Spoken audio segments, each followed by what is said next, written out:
revenit pe canalul meu de YouTube / pagina de Facebook Corina's DIY. În acest video o să învățăm să facem sirop de trandafiri.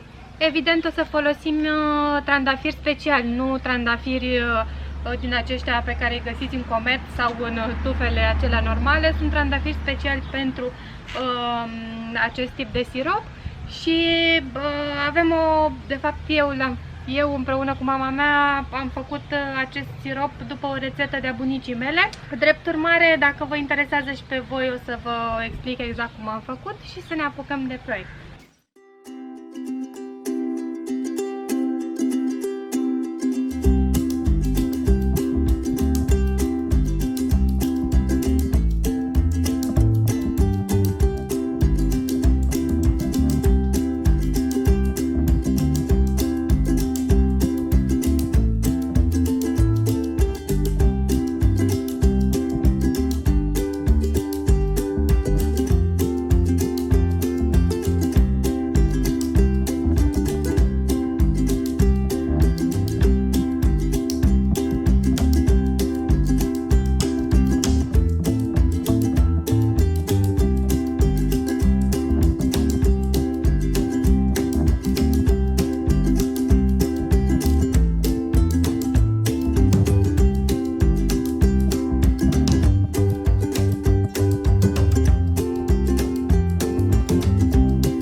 acest video, nu uitați să-i dați un like și să vă abonați la canalul de YouTube, deoarece acolo postez prima oară și ne vedem data viitoare cu un nou proiect. V-am pupat!